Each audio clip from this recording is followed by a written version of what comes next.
Welcome to the League of Women Voters of Washington interviews of candidates for Supreme Court justices in the general election. The League is a nonpartisan organization. We never support a party or a candidate.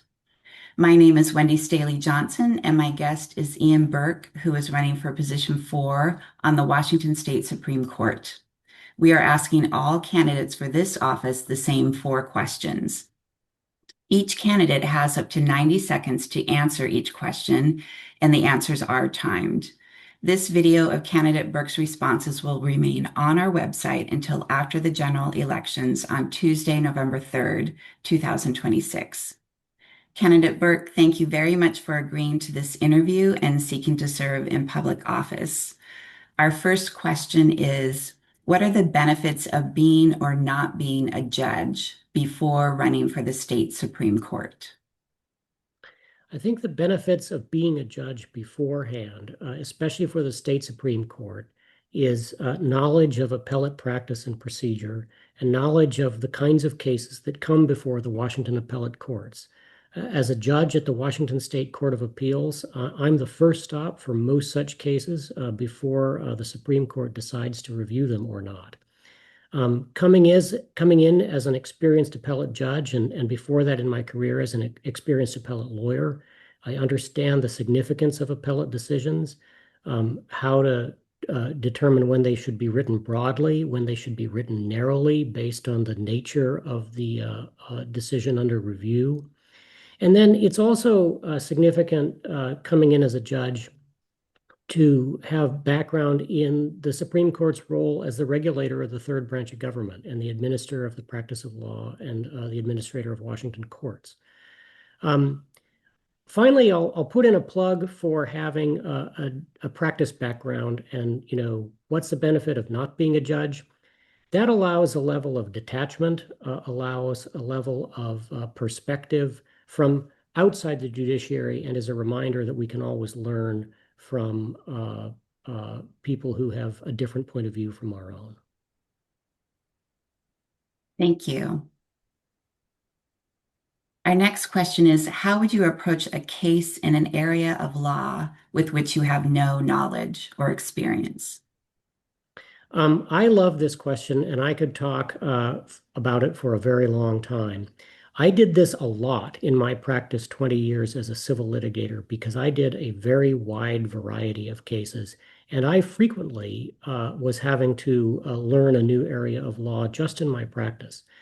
At the appellate courts, we are also constantly learning new areas of law because courts are general, we hear all kinds of cases, and at the appellate level, where our decisions can be cited in future cases, our job is to be right.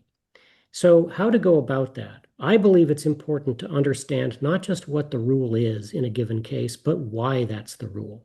That means going back and reading the ancient cases, the cases from back in the day, understanding where our laws came from, why they are what they are. I don't think it's possible to apply a legal rule without understanding why that's the legal rule. And so that's why, as an appellate judge, I go back, I learn the whys, I learn the reasons why the law has developed the way it has, so that we can be responsible about developing the law going forward. Thank you. Our next question is, when is it appropriate for the judiciary to overturn a statute or popular referendum?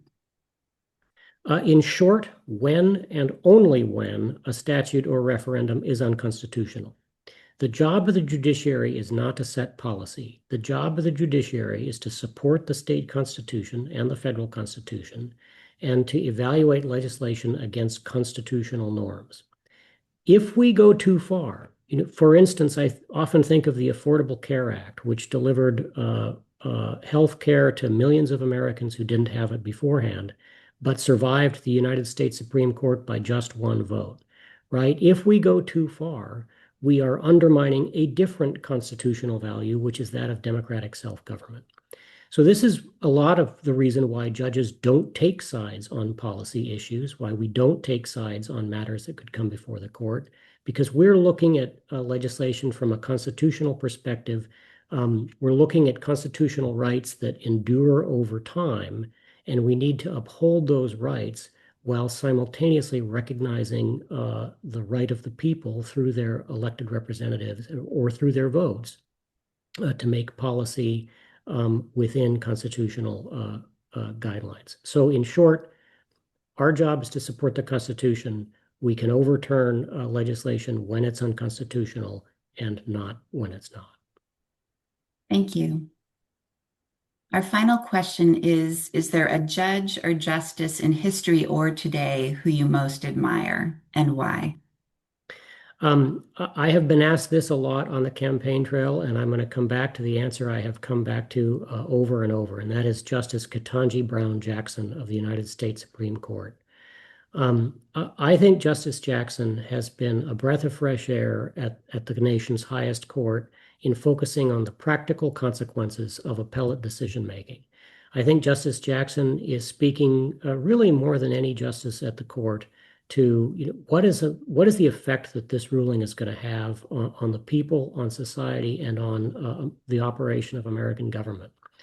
We never decide cases in courts based on politics or pressure. We never decide cases based on a preferred result. We do not pick winners and losers. We follow the law. But that doesn't mean we ignore what the consequences of our decisions will be. Because sometimes, if there are going to be consequences that are incoherent or just plain bad, that's some evidence that we need to rethink our analysis. Many of our laws come from really good intentions. All of them don't, but many of them, probably most of them do. And when we arrive at a strange outcome, it's a signal that we need to rethink how we got there. I think Justice Jackson is doing that marvelously, and she's my hero. Thank you. And once again, thank you for giving the public this insight into your views and values. Viewers, please remember to vote by November 3rd. You can deposit your ballot in any of the official ballot drop boxes located throughout the state.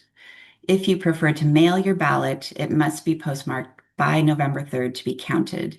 If you are mailing your ballot after October 27th, we recommend you hand it directly to a postal clerk and request a postmark at the counter.